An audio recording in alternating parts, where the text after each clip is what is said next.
Bom, irmãos, é assim, um privilégio muito grande, né? A gente estar junto e o desejo é que Deus esteja nos conduzindo, né? Para que aquilo que a gente está investindo de tempo, né? Seja vida em nós, né? E não somente aumento de conhecimento, né? É escrito que o conhecimento ele traz soberba, mas que o amor edifica, né? A gente nunca pode esquecer que lá no paraíso tinha duas árvores, né? Tinha a árvore do conhecimento, do bem e do mal, e a árvore da vida. Então não era uma árvore da morte, fala assim da morte, mas o conhecimento que não vem da vida, que não vem de Deus, né? Que não traz aquilo que Deus planeja, né? Para que o conhecimento seja aplicado, né? Seja vida, é um conhecimento que nos esmaga, né? Um conhecimento que nos tira do ambiente, né? Do ambiente vivo, né? De vida, da vida abundância que Deus nos deu. E nós vamos fazer uma oração, né, e vamos hoje ver a Epístola de Judas, né, a penúltima carta, né, da Bíblia. Querido Deus, no nome de Jesus, que o Senhor nos ajude, ó Pai, que o Senhor nos assista, ó Pai, através do Seu Santo Espírito, e que nós possamos ficar mais próximos, ó Pai, do Senhor. Que a Tua palavra, ó Pai, esteja no nosso coração, ó Pai, para que nós não pequemos contra o Senhor. E que a vida do Senhor, ó Pai, esteja nos conduzindo, ó Pai, vivificando, ó Pai, todos nós aqui no nome de Jesus. Amém. Então, Judas, a gente, quando fala de Judas, a gente já pensa maravilha, né? Porque a gente tem um sujeito chamado Judas que estragou o nome, né? O Judas Iscariotes. Mas, então, hoje é muito difícil se achar. Você acha muito João, Pedro, mas Judas é difícil você achar alguém que chama Judas, né? Por quê? Porque teve um fulano aí que foi e arrebentou com o nome, né? Igual o Hitler também, né? Não é difícil achar um Hitler, Nero, né? Geralmente põe nome de cachorro, essas coisas assim, mas não se coloca, né, aqueles cachorro bravo e tal. Herodes, até esses nomes assim, Pôncio Pilatos, você não acha, né? E Judas também não acha, embora Judas fosse um nome muito popular. Até Jesus tinha um dos irmãos dele, chamava Judas, né? E segundo aquilo que os estudiosos dizem, né, esse que escreve essa epístola. Os irmãos de Jesus, eles se converteram depois da morte e ressurreição de Jesus. Então, eles, de início, não foi quando viram Jesus, já entenderam tudo, escutaram o testemunho de Maria, nada disso. A palavra de Deus fala que a família de Jesus deu muito trabalho, trouxe muito transtorno, vamos dizer assim, ao ministério de Jesus. Mas, depois da morte e da ressurreição, né, os irmãos dele, né, é o cumprimento da palavra de Deus. Você crer em Jesus Cristo, será salvo tu e a tua casa. Então, Tiago, Judas, né, que foram irmãos, eles exerceram o ministério. E o Judas, ele tem uma epístola muito interessante, a penúltima carta, né, da Bíblia, que diz assim: Judas, servo de Jesus Cristo, irmão de Tiago, aos chamados amados em Deus Pai, guardados em Jesus Cristo. A misericórdia, a paz e o amor vos sejam multiplicados. Então a apresentação é curioso que ele não fala irmão de Jesus, mas fala irmão do Tiago, e o Tiago, né, também era dos irmãos de Jesus. Aí ele diz: amados, quando empregava toda diligência em escrever-vos acerca da nossa comum salvação, foi que me senti obrigado a corresponder-me convosco, exortando-vos a batalhar diligentemente pela fé, que uma vez por todas foi entregue aos santos. Então ele fala, e aqui já começa uma resposta de muitos críticos, porque tem gente que fala assim, mas por que ao invés de a gente fazer um mutirão e só falar na positiva a respeito de todos os pregadores, por que existe, né, essa palavra de crítica, né? E ele fala, olha, o que eu queria falar era a respeito da nossa comum salvação, mas só que eu me senti obrigado a exortar vocês a que nós batalhássemos pela fé. Ou seja, ele está falando que a fé está sobre ataque. Então a fé de uma vez por todas foi entregue aos santos, mas ele vai descrever que essa fé, ela está sob ataques. E ele vai mostrar aquilo que Jesus já tinha falado, que o grande objetivo, né, do nosso inimigo, do inimigo das nossas almas, é tomar o discurso, é tomar a narrativa. Por quê? Porque as palavras de Jesus, elas são espírito e vida. E se essas palavras forem contaminadas, se as palavras que nós falamos não forem de Jesus, então elas não vão ser o quê? Nem espírito nem vida. E o nosso inimigo, né, que tem todo interesse na morte, no desacerto, né, na afronta que ele tem com Deus e nos fazer errar, então ele tem todo o apelo. E por isso, né, a epidemia de falsos profetas, de falsos pregadores, de pessoas que ao invés de serem fiéis em repartir aquilo que foi recebido, né, da doutrina dos apóstolos, ficam aí o que? A inventar modas. E lá em Tiago fala até que nos últimos dias sobreviriam dias difíceis, por quê? Porque as pessoas seriam amantes de si mesmas e elas se acercariam de pregadores que pregassem segundo a cobiça delas. Então, o Tiago aqui, o Judas, né? No final acertei aqui o nome, falei todo mundo, né? Todos os nomes bíblicos, né? Ele fala, olha, nós temos de batalhar diligentemente pela fé, e ele vai descrever agora aquilo que a gente pode entender como se fosse um mistério desse complô, né? No sentido de ensinar coisas erradas, de fazer as pessoas errar. Então, exortando-os diligentemente a batalhar pela fé que uma vez por todas, ou seja, não vai vir nada mais não. Jesus é o caminho, é a verdade, é a vida. Ele é o Deus Emanuel, o Senhor Deus conosco, Ele é a nossa vida. E ele diz, pois certos indivíduos se introduziram com dissimulação, os quais desde mundo foram antecipadamente pronunciados para essa condenação. Homens ímpios que transformam em libertinagem a graça de nosso Senhor Deus e negam o nosso único soberano Senhor Jesus Cristo. Então, gente que transforma liberdade em libertinagem. É como se fosse um abuso da liberdade.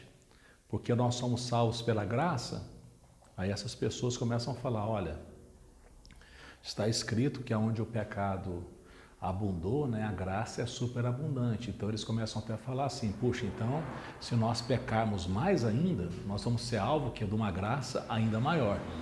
Então eles falam como é que vai distorcendo aquilo que é o presente de Deus para as nossas vidas, que é a salvação, que é uma vida de liberdade. As pessoas vão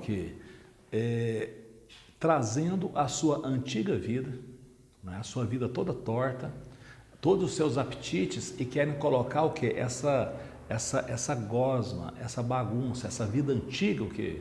Como sendo uma vida que não vai ter problema se a gente fizer assim. Isso vai ser agradável a Deus. Aliás, fica até mais bonito para Deus. Por quê? Porque Ele vai ter de mostrar o tanto que Ele é melhor, o tanto que Ele é bom. Porque se Ele é capaz de perdoar uma coisa ruim, Ele já é bom. Então, se a gente fizer coisa pior, então Ele vai ser melhor ainda. Então, as pessoas têm o quê? O espírito errado. Não é o espírito da reconciliação. Não é o espírito da comunhão. Não é o espírito da solução. Mas é o espírito o quê? Da confusão. No sentido de manchar. E agora ele vai descrever com muita propriedade, vai falar palavras fortes aqui, como que essas pessoas, com esses discursos pegajosos, né, eles vão corrompendo a limpeza, a comunhão, aquilo que é a vida. Né? E ele vai falando isso através de exemplos. Porque você nota aqui que apesar do tom forte, não é um susto que o Judas está falando. Ele não está falando assim, olha, aconteceu um imprevisto. Não, não aconteceu um imprevisto. Ele fala assim, o que está acontecendo é o que estava predito que iria acontecer. Deus nunca é pego de surpresa. Não há nada que possa surpreender a Deus. Deus, Ele sabe exatamente o que vai acontecer, quanto vai acontecer e através de quem vai acontecer. Aí ele fala, exemplos de punição dos ímpios. Eu quero então lembrar-vos. Eu quero trazer lembrança de vocês, embora vocês já estáis cientes, antes de tudo, que de uma vez por todas, que o Senhor, tendo libertado um povo, tirando da terra do Egito, destruiu depois os que não creram. E anjos, os que não guardaram seu estado original, mas abandonaram o seu próprio domicílio, Ele tem guardado sob trevas, em algemas eternas, para o juízo do grande dia, dia com D maiúsculo, como também Sodoma e Gomorra, e as cidades circunvizinhas, que havendo se entregado à prostituição, como aqueles, seguindo após outra carne, são postas para exemplo do fogo eterno, sofrendo punição. Então ele vai pegando várias situações aqui para mostrar que não é porque Deus mostrou favor para uma pessoa, tá certo? Que isso é um sinal de aprovação total de Deus. Aqui mostra o sinal que da oportunização que Deus faz na vida das pessoas. Então Deus criou anjos? Criou, mas teve anjos que preferiu sair da condição que eles eram e andar segundo outra vontade. E a palavra de Deus fala que esses anjos, eles estão o quê? Presos. Eles estão presos, guardados sobre algemas, né? E aqui, como a gente tem pouco material bíblico, né, para explorar, a gente tem ideia do que se trata. Mas a gente tem que tomar um cuidado, porque a gente não pode pegar assuntos onde a Bíblia fala pouco e falar muito sobre ele. Quem fala muito sobre aquilo que a Bíblia fala pouco é louco. Tem gente que pega um negócio ali, descreve toda uma doutrina. Então a gente tem de entender, compreender que esses indivíduos, né, eles se introduziram com dissimulação. E há muito eles já foram pronunciados para condenação. E eles são ímpios. Eles não têm nada de piedade. Na realidade, pode até ter uma aparência de piedade, mas eles não têm piedade nenhuma. E o que eles querem? Eles querem bagunçar. Eles querem viver segundo as suas próprias cobiças, eles não querem crucificar o seu corpo, a sua carne, não querem consertar. Eles querem impor o estilo de viver na comunidade dos santos. Eles querem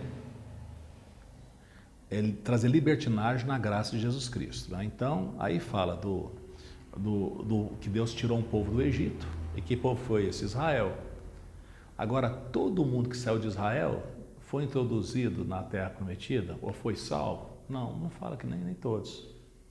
Aí houve revoltas, houve rebeliões, né? Houve pessoas que ao longo do caminho se perderam em murmuração, porque na verdade eles queriam uma terra prometida e Deus falou que tinha uma terra prometida, mas eles reclamaram o quê? Do caminho, né? Assim, Deus não havia falado, por exemplo, do deserto. Aí na hora que eles se viram no deserto, o que eles fizeram? Nossa, mas o que é isso aí? Essa comida aqui é muito ruim. Será que não tinha uma cebola, não tinha um melão lá no Egito, para a gente ficar com as carnes do Egito, ficar comendo essa... E começou o quê? A amaldiçoar a matula, o lanche, né? O sustento que Deus providenciou para eles, o quê? No deserto.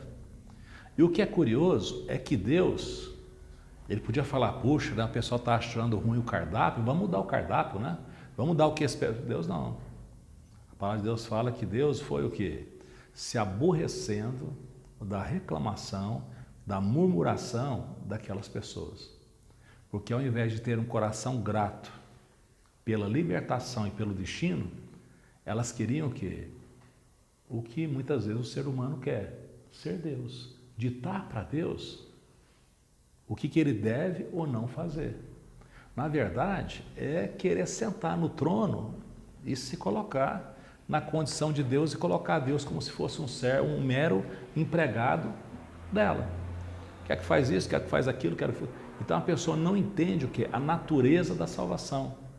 Porque o que é uma pessoa livre? Uma pessoa livre, tem gente que fala assim, não, livre é uma pessoa que faz o que quer. Não, quem faz o que quer não é livre, é escravo do que quer.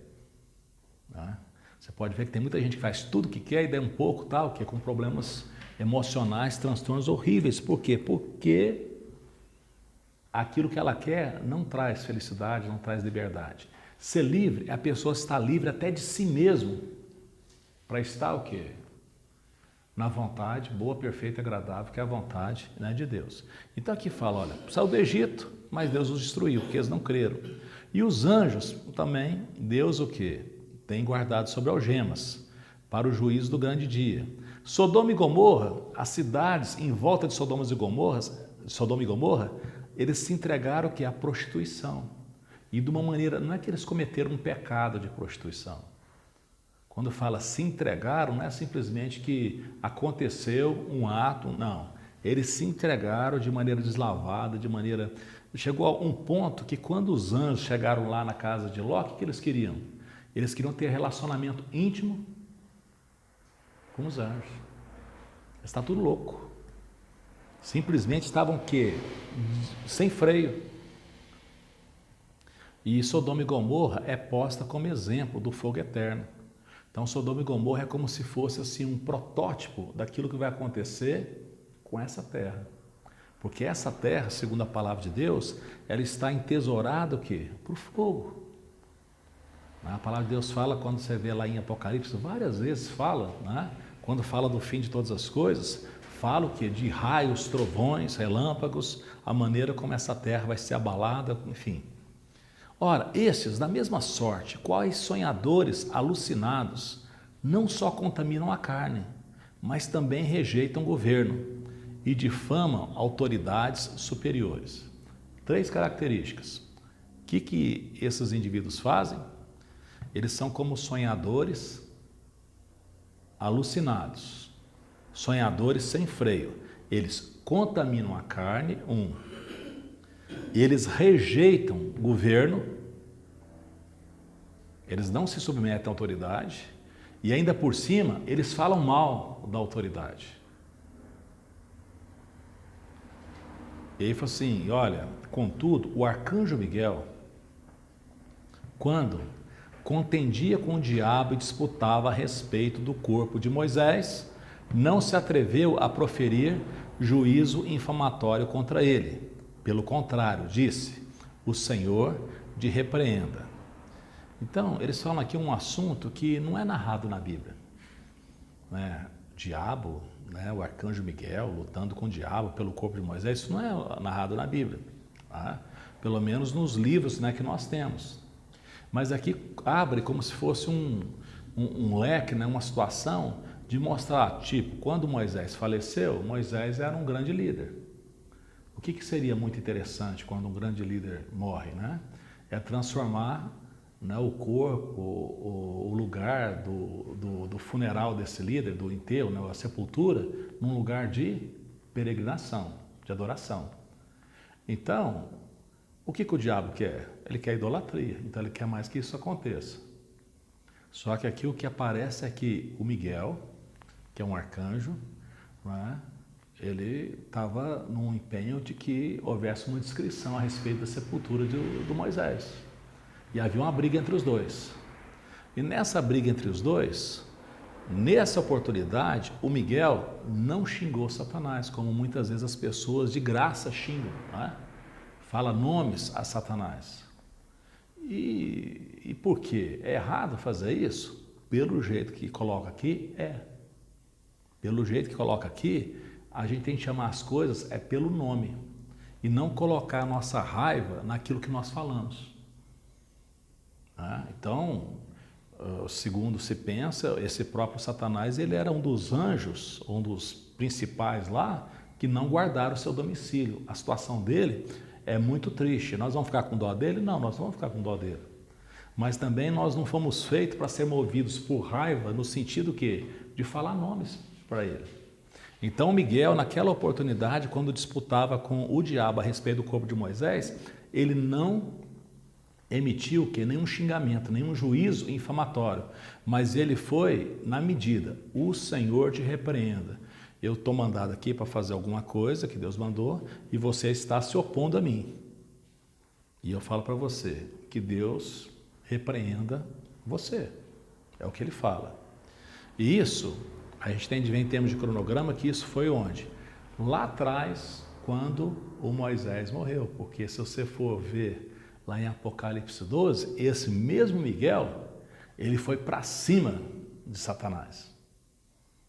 Juntamente com os anjos que o seguem, que ele comanda, o Miguel, ele foi o quê? Contra o dragão e contra os seus anjos. Eles guerrearam e ele expulsou, agora aqui, ele expulsou o dragão do céu. Qual que foi a diferença? O que aconteceu para que isso pudesse, essa mudança no comportamento de Miguel? É porque Jesus, agora, tendo vivido, morrido, ressuscitado, ele havia chegado ao céu. E quando ele chegou no céu, houve uma mudança grande lá no céu. Por quê? Porque a época da promotoria, da acusação, terminou. Então foi expulso o acusador dos nossos irmãos. Satanás, que é um adversário que acusava de dia e de noite, ele não teve mais lugar no céu. Então é importante porque às vezes a gente não pensa nessas coisas corriqueiramente. Isso aqui dá para entender até o caso lá de Jó. Quando os filhos de Deus vinham se apresentar diante de Deus, quem que vinha junto? Satanás. A pessoa fala, não, mas não pode, por que não barrou na porta? Não, ele tinha direito de ir lá. Ele tinha direito. Ele tinha legitimidade para ir lá. Por quê? Porque ele, como um oportunista, ele havia conseguido o quê? Direitos aqui nessa terra. Mas quando Jesus exerceu o seu ministério, o descendente da mulher foi ferido no seu calcanhar pela serpente e esmagou a cabeça de Satanás na cruz do Calvário, aí o que aconteceu? Agora nós temos uma pessoa que é digna, nós temos um Salvador, nós temos uma pessoa que é capaz de mudar o quê? Completamente a história. Então, Moisés não deu conta de habilitar ao arcanjo Miguel fazer essas coisas, mas Jesus Cristo sim. Igual Moisés foi um libertador no Antigo Testamento, Jesus é o libertador do Novo Testamento. A libertação de Moisés era geográfica e a libertação de Jesus é total, da verdadeira prisão que nós temos, que são o quê? Os nossos pecados. Então, nesse ponto aqui, quando Judas está nos ensinando, ele nos ensina coisas que você fala assim, mas depois Miguel foi lá e guerreou e expulsou, o que foi que aconteceu? Ele está falando assim, olha, seja cauteloso com as autoridades. Agora, o diabo, o Satanás, ele acusou até o momento que Jesus entrou no céu ressuscitado, assunto aos céus. Aí quando Jesus entrou lá, aí é como se nessa grande batalha jurídica, forense, aonde Deus se assenta no trono, aonde os réus somos nós porque nós temos pecado, onde Jesus Cristo é o nosso advogado de defesa e aonde o Satanás é o promotor, é o acusador, o tempo da promotoria passou. Agora, o que nós temos lá junto ao Pai? Está lá no Evangelho, na Epístola de João. Nós temos um advogado junto ao Pai, Jesus Cristo, o justo. Ele é a propiciação pelos nossos pecados. Então, aqui fala que naquela época o arcanjo Miguel não se deixou levar pela emoção, mas ele falou assim, o Senhor te repreenda. Só que as pessoas que não se submetem à autoridade, elas andam dessa maneira aqui, versículo 10. Estes, porém, a tudo que não entendem, difamam. E a tudo que não compreendem por instinto natural, como brutos sem razão, até nessas coisas eles se corrompem. Ai deles, porque prosseguiram pelo caminho de Caim, e movidos pela ganância se precipitaram no erro de Balaão, e pereceram na revolta de Coré, ou Corá. São homens como rochas submersas em vossas festas de fraternidade, banqueteando-vos convosco sem qualquer recado, pastores que a si mesmos se apacentam, nuvens sem água, impelidas pelo vento, árvores em plena estação de frutos, destes desprovidas, duplamente mortas, desarraigadas, ondas bravias do mar, que espumam as suas próprias sujidades, e estrelas errantes, para as quais tem sido guardada a negridão das trevas, para sempre. Então, ele, de novo, nota que não é um discurso improvisado. Ele pega o quê? A história. E ele fala que essas pessoas que não se submetem, eles são comparados o quê? A 3 personagens da história. O primeiro é Caim. Quem que foi Caim? Caim foi um filho do Adão, né? Com a Eva, irmão de Abel. E o Caim foi um sujeito que ofereceu um culto a Deus e uma oferta. Só que ele não foi aceito por Deus, a oferta dele não foi aceita por Deus, e pela história lá era por quê? Porque as obras dele eram ruins. Ou seja, Deus não se corrompe, né, da pessoa trazer alguma coisa para ele se a oferta que ele traz não está em coerência com a vida que ele leva. E Deus conversou com Caim, né? Porque o Caim, na hora que viu que a sua oferta não tinha sido aceita, ele ficou de bico, ele tortou o rosto, ele ficou chateado, né? E o irmão dele tinha dado uma oferta que Deus tinha aceitado. E Deus, na hora que viu Caim tenso, irado, Deus foi e falou assim: por que descaiu o seu semblante? Por que você anda irado? Se você não proceder bem, não é certo que você vai ser aceito? Agora, se você tiver um procedimento ruim, aí ele conta um segredo para a gente. O pecado jaz à porta. O nosso desejo é contra nós. E nós temos o quê? De dominar sobre os nossos desejos. Jesus falou para ele assim, Deus falou para ele assim, ó, o teu desejo é contra ti, mas a ti cumpre dominá-lo. Ou seja, em vez de você ficar nervoso, pega essa raiva sua e conserta a vida. Aplica de maneira produtiva. Porque se o seu procedimento for bom, eu não estou implicado com você por você. É por conta da vida que você leva. Só que o Caim não escutou o que ele fez. Ele resolveu destruir a concorrência. Ah, Deus gosta do Abel, eu mato ele. E tipo assim, agora vai ter de me engolir. Como se Deus fosse o quê? Ser vencido por birra de alguém. E o que é mais curioso, né, que a gente fica até assim meio tenso, é que realmente o Abel foi o quê? Morto pelo Caim. E a gente fala, puxa, né? E aí é uma lição que a gente tem de aprender. Porque às vezes a gente fica pensando muito nessa vida. E Deus, Ele não tem essa limitação. A Bíblia fala que até hoje Abel, ele fala pelas ofertas que ele deu. A vida de Abel fala. Mas o Caim não, ele se perdeu. Por quê? Ao invés de escutar a Deus, ele foi e colocou em prática o quê? A sua vontade. Em vez de ser a vontade de Deus, que é a conversão, ele quis o quê? Continuar com a vida e destruir todo mundo que fosse o quê? Diferente dele. Então, o primeiro personagem.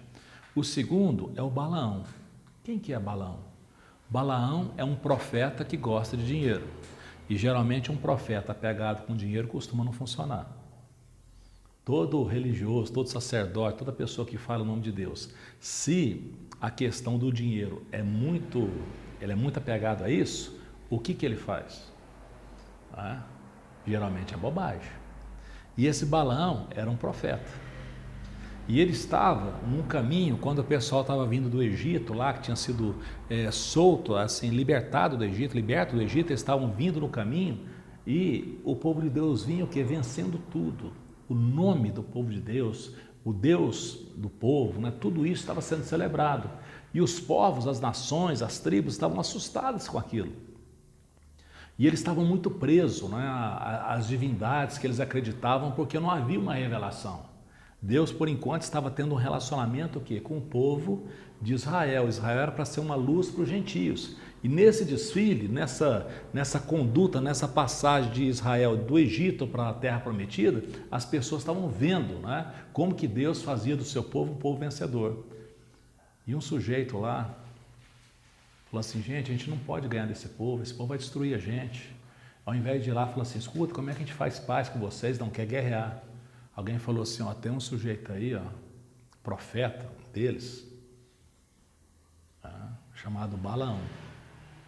E o rei, né, o Balaque, né, foi lá, o rei chamava Balaque. Ele foi lá, mandou emissários para comprar Balaão, para que Balaão que amaldiçoasse o povo. E o Balaão falou, olha, eu posso fazer, eu falo em nome de Deus, o que Deus falar eu falo. Não, mas tipo assim, eu te dou recurso para isso. E é uma história tão assim, até cômica, né? Porque diz que o Balaão chegou e foi conversar com Deus, falou, olha, eu posso ir lá? Porque estão me chamando para ir lá, eu posso ir? Deus falou, não. Ele falou, não. Mas aí acho que o pessoal, pelo jeito lá, mostrou o que ele ia ganhar. Aí ele foi o quê? Insistir com Deus. E muitas vezes um problema nosso é que a gente vai o quê? Insistindo com Deus numa coisa que Deus já falou não. E ele foi lá e insistiu com Deus. E como Deus, ele tem uma pedagogia totalmente diferente da nossa, muitas vezes ele já fala, não, quer ir? Então vai. Já falei, quer ir? Tá? Então você vai, mas você só fala o que eu falar. Olha como é que o cara vai se corrompendo. Aí ficou doidinho, foi lá, pegou a mula dele, né? Falou assim, vamos lá. Só que a mula foi e empacou. Aí ele começou a ficar tão nervoso, porque ele estava tão interessado no dinheiro, que ele queria o quê? Andar logo com aquilo, e a mula está empacada. Aí ele começou o quê? Brigar com a mula, bater na mula. E aí a coisa fica mais cômica ainda, por quê? Porque a mula fala com ele. Tipo assim, ó, quanto tempo que eu te sirvo? Levou muito tempo, então. Quantas vezes que eu empaquei? Tipo assim, só na hora que eu não podia, agora que você está empacando. Ele não percebe, já viu aquele negócio, quem fala muito vai dar bom dia para o cavalo? Deve ser daí que eles tiraram isso aí. Porque ele está conversando com a mula, mas diz que a mula olhava para o caminho e ela via o anjo do Senhor. A mula tinha mais sensibilidade do que o profeta que estava cego, que por conta de dinheiro. E o fato, a Bíblia não explica direito se ele chegou lá sem a mula, se ele carregou a mula, se a mula carregou ele, mas o fato foi que ele chegou lá no lugar. Aí estava o povo de Deus assim, num lugar amplo, né? E o pessoal que o havia contratado, então, tipo assim, amaldiçoa. Aí ele foi lá e abençoou o povo de Israel. Olha, bendito, tá, e abençoa. Falou, não, mas não estão te pagando por conta disso. Ele falou, pois é, mas como eu falei, eu só posso falar o que Deus fala. E a coisa se repete algumas vezes, até que Balaão, a Bíblia fala assim, ele ensina Balaque a fazer com que o povo seja amaldiçoado. Ele fala, olha, não posso amaldiçoar o povo, mas ele vai e ensina, esse povo ele pode ser amaldiçoado, porque Deus tem um pacto com eles. E se eles se misturarem com vocês, se vocês derem as filhas de vocês em casamento com as filhas deles, isso aí vai vai colando a placa desse povo aí, ó, daqui um dia, eles não têm nada de Deus. Então, ele é conhecido como o homem que fez pecar Israel. Com astúcia, ele ensinou Balaque a armar ciladas para que o povo fosse amaldiçoado. Então, Caim é o primeiro, Balaão é o segundo, e o terceiro chama Coré. Coré é um outro sujeito que foi conhecido, né, por confrontar a autoridade. Na época, Moisés era a autoridade levantada por Deus. Só que o Moisés, ele era o quê? Um homem, e ele tinha suas falhas. Todo homem tem as suas falhas. E a questão da autoridade é uma coisa muito séria. A autoridade é algo que tem a ver com Deus. Quem tem toda a autoridade? É o próprio Deus. Então, quando uma pessoa se levanta contra a autoridade, ela se levanta o quê? Contra Deus. E Deus tinha estabelecido o Moisés, né? E o Coré foi e questionou a autoridade de Moisés. Que jeito? Foi assim. Eles chegaram frente à terra prometida, né? E o Moisés falou, bom, então vamos lá sondar, tal, mandar os espias, vamos invadir, vamos pegar a terra. Ele falou, não, nós não vamos não, sabe por quê? Porque o povo aí é muito forte, né? Nós não vamos não, nós resolvemos que não vamos. Tipo assim, eles queriam ter as coisas sem lutar. Nós não vamos. Aí Deus falou, bom, Deus, o povo disse que não vai. Aí Deus falou, então não vai. Vamos voltar para o deserto. Aí falou assim, ó, tá bom então, vamos voltar para o deserto. Não, mas agora não queremos ir. Não você falou que queria.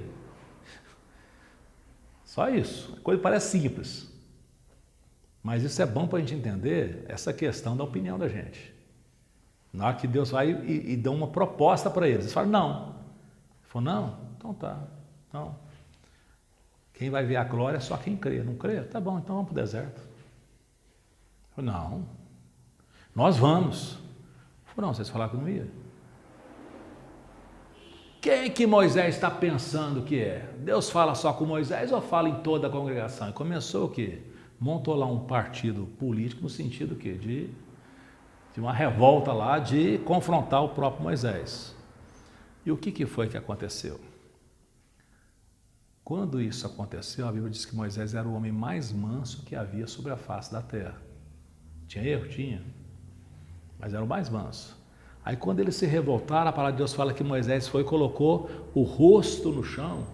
Falou tipo assim, eu não vou me defender disso. Fala o seguinte, amanhã a gente reúne aqui no mesmo lugar e vamos ver o que Deus fala. Aí eles ficaram cheios das opiniões dele, passaram a noite, outro dia encontraram lá. E quando eles se encontraram lá, a Bíblia fala que a terra se abriu e engoliu Coré e os seguidores dele. O que está sendo falado fortemente aqui para nós? O perigo do pecado contra a autoridade. Basicamente tem dois tipos de pecado. Tem um pecado contra a santidade de Deus e o pecado contra a autoridade de Deus. O pecado contra a santidade é um pecado que a gente chama de cabeludo, é escandaloso, é um pecado que traz constrangimento, que traz, assim, em termos visíveis, ele parece ser muito pior. E todo pecado é ruim, todo pecado separa a pessoa de Deus. E o pecado contra a autoridade parece que não, que é uma questão de opinião. Então a pessoa que tem autoridade, não, mas eu discordo. Só que se aquela pessoa, o que ela tem é algo que Deus tem, se você discordar dela, você está discordando de quem? Do próprio Deus. Por isso que é um perigo uma pessoa que usar de autoridade de maneira descuidada.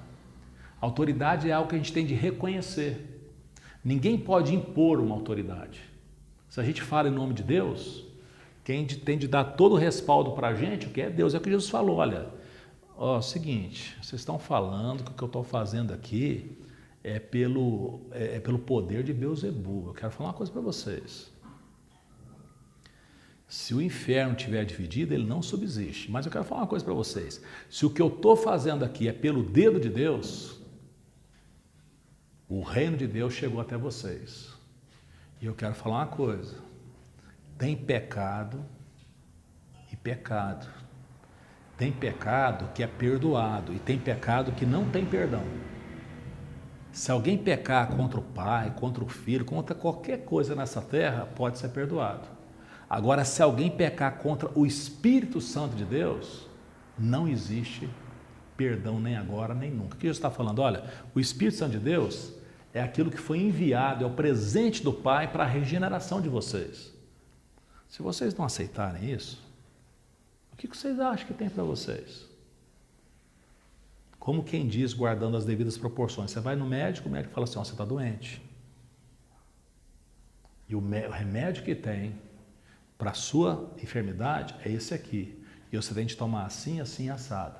Aí você fala assim, não vou tomar. Ué, tinha solução, mas você não quer.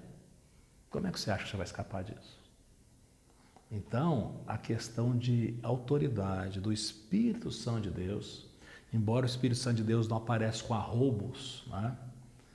Fala Deus criou os céus e a terra. Jesus, né, às vezes ele acalmar e tal. E o Espírito Santo?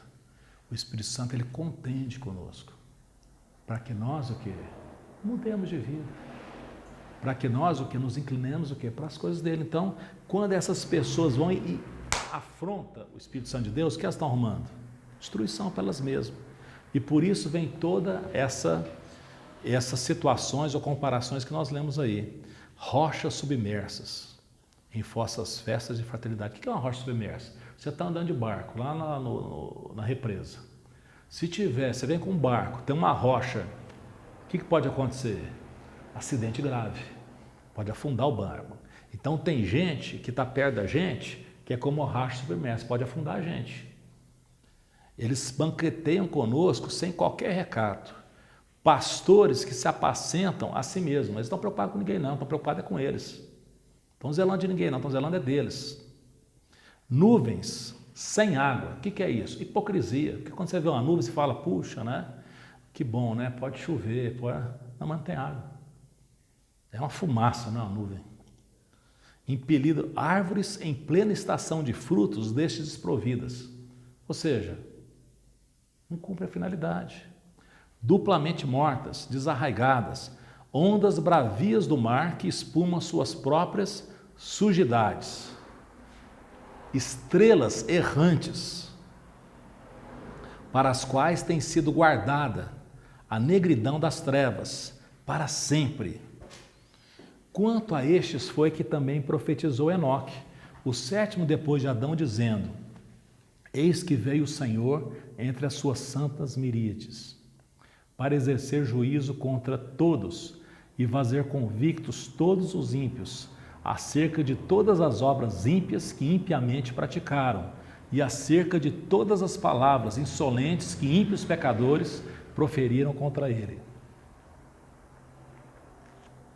Os tais são murmuradores, são descontentes, andando segundo as suas paixões. A sua boca vive propalando grandes arrogâncias, são aduladores dos outros por motivos interesseiros. Então ele fala que essas pessoas, né, elas são agitadoras. Então nós fazemos bem em escutar essas coisas. Porque quando você está num ambiente que alguém agita, qual é o risco que é de você seguir essa pessoa?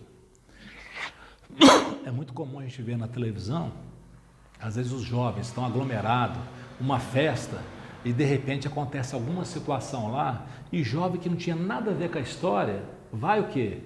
Entra no meio da bagunça.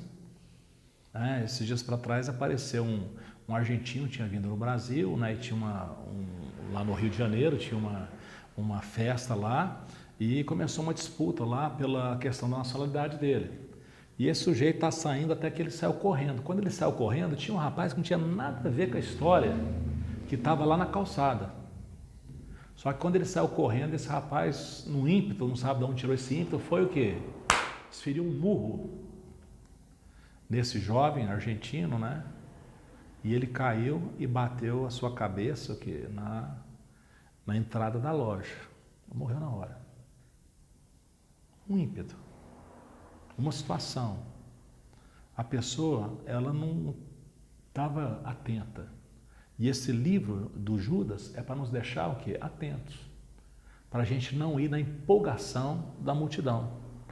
Então, aqui fala que no meio dessas agitações que propalam grandes arrogâncias, são aduladores, né? Então, é uma conversa que não se sustenta, que não tem profundidade, que não são sóbrios, é tudo o que por motivo que é interesseiro. Aí muda completamente para nos dar o que? Uma orientação. Então, como é que nós devemos viver?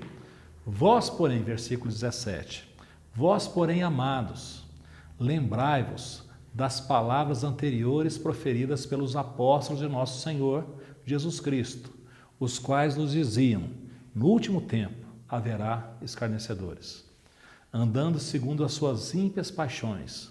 São estes que promovem divisões, sensuais, não têm o Espírito. Vós, porém, amados, edificando-vos na vossa fé santíssima, orando no Espírito Santo, guardai-vos no amor de Deus, esperando a misericórdia do nosso Senhor Jesus Cristo para a vida eterna. E compadecei-vos de alguns que estão na dúvida. Salvai-os arrebatando-vos do fogo. Quanto a outros, sede também compassivos, em temor, detestando até a roupa contaminada pela carne. Então, o que está sendo dito aqui é que a maneira do cristão viver nos últimos dias é de uma maneira de muita prudência. Não é? Muita prudência. Porque não é no grito, não é no arrobo, não é criando, né, movimentos, não é isso. Nós estamos numa luta muito complicada, existe um mistério de iniquidade que age e que está em muitas pessoas. E que a gente tem que ser cuidadoso para que isso que não contamina a gente. Então aqui ele fala assim, olha, Tem gente que tudo que quer é trazer divisão, separação, coisa que não tem nada a ver. Às vezes pega uma coisinha assim e faz a coisa ficar grande. Agora você edifica a vossa fé santíssima. Que jeito? Orando no Espírito Santo. Guardai-vos no amor de Deus. Espere na misericórdia do nosso Senhor Jesus Cristo para a vida eterna. E tenha compaixão de pessoas que estão na dúvida. Não se omita. Procure influenciar, salvai-os, arrebatando-os do fogo. E sede compassivos o quê? No temor. E toma cuidado de detestar, de odiar até a roupa contaminada pela carne. Ou seja, aqui está falando de uma ruptura completa. Então a gente tem um cuidado tão grande com o nosso coração, com a nossa vida, um cuidado tão grande com as pessoas, sabendo que essa luta, ela não é uma luta igual tinha no Antigo Testamento. No Antigo Testamento, um sinal do favor de Deus é quando o pessoal que moía os inimigos. O sinal do favor de Deus no Novo Testamento não é quando você morre os inimigos, é quando você morre. Sem espernear. Como é que Jesus venceu? Foi matando? Não foi, foi morrendo. Como é que eles venceram? É pelo sangue do Cordeiro, pela palavra do testemunho, e em face à morte, o que eles fazem? Eles não amam a sua própria vida, então não é exigindo os direitos. A Bíblia fala que nós, no Novo Testamento, nós não devemos o quê? Resistir o perverso. O perverso, ele está no seu habitat natural, nessa terra aqui que vai passar. Então, o que está sendo dito aqui é que a nossa esperança, né? Como é que o pastor Sérgio sempre está cantando aqui, né? Eu ergo os olhos para os montes. Da onde me virá o socorro?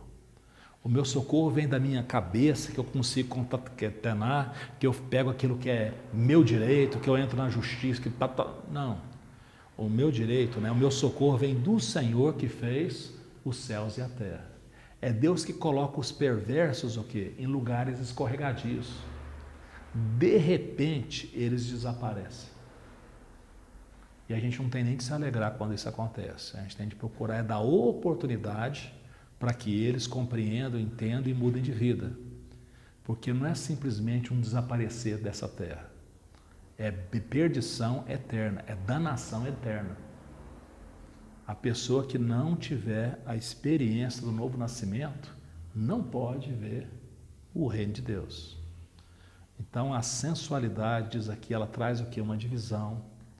Então, aqui não está falando de uma pessoa que teve questão de um pecado. Tem gente que olha e fala assim, pô, então acabou tudo. Mas é a pessoa que fez uma opção deliberada de viver dessa maneira. A vida cristã, ela começa o quê? Com a crucificação nossa. De nós irmos na cruz e de morrermos com Cristo Jesus, de sermos ressuscitados por Ele e de vivermos o quê? A vida que Ele tem para nós. E aí o Judas, né, vai aqui e finaliza a sua carta dizendo: ora, aquele que é poderoso para vos guardar de tropeços e para vos apresentar com exultação, imaculados diante da sua glória, ao único Deus, nosso Salvador, mediante Jesus Cristo, Senhor nosso, majestade, império e soberania, antes de todas as eras, e agora e por todos os séculos. Amém. Então, ele faz é mais do que um desejo, é uma bênção, né? Aquele que tem poder para nos guardar o quê? Dos tropeços. Porque é Deus que faz em nós o querer e o realizar. Se nós somos exercitados nessa palavra de Deus, se a palavra de Deus, a gente tem um cuidado no sentido de que essa palavra vai entrando no nosso coração, vai tomando a nossa vontade, de sorte que nós vamos nos abstendo da nossa vontade, para que a vontade de Deus seja a nossa vontade. Isso não é uma luta instantânea. Isso não funciona na base do pó de pirlim-pim-pim, de uma palavra mágica, não nada disso. Isso é o quê? É um caminhar. Isso é um esforço. Para a pessoa aceitar a palavra de Deus é um instante, mas você pode ver lá na parábola, né? A palavra é pregada e aí tem gente que aceita rapidamente, fica alegre, mas está cheio de pedras dentro de si. Aquilo não vai durar. Tem gente que está cheio de espinhos, né? Então, a escola de fazer uma pessoa santa não é uma escola que você vai lá, não é curso rápido, né? É um curso, é dia a dia, né? Quando fala que Jesus chegou, fala lá de Simeão, né, e de Ana lá no templo, fala que eles se afadigavam no templo em oração. O que quer dizer isso? Se afadigavam. Mas por que não foi lá e fez uma oração e pronto? O que é esse negócio de ficar se afadigando em templo em oração? E quando se fala sobre a batalha, a nossa batalha, é uma batalha que a gente vai nos esforçando para a gente não ter mais o que? O pendor naquilo que nos é natural, que é a nossa carne, que é os nossos desejos. Mas de deixar o que? Deus fazer uma obra o quê? Nas nossas vidas. Deixar o Espírito Santo de Deus ocupar espaço nos nossos corações. Então essa pequena carta, né, são só 25 versículos, né, que o Judas, né, ele coloca aqui. Você vê, deve ser um dos últimos Judas, né, porque conforme a fama do xará dele foi se espalhando, ninguém mais queria colocar o nome nos filhos de Judas, né? Mas ele coloca aqui, até quando fala Judas Tadeu, parece que você escuta só o Tadeu, você não escuta o Judas, né? Ele coloca aqui e fala assim, olha, o que Deus quer é apresentar vocês diante dele sem mácula, com exultação. Na realidade, tal qual o povo foi tirado do Egito, e Deus queria colocar eles na terra prometida, Deus tem nos tirado desse mundo. E nós estamos numa caminhada nesse mundo. Mas o nosso destino não é esse mundo. Nosso destino é o novo céu e uma nova terra.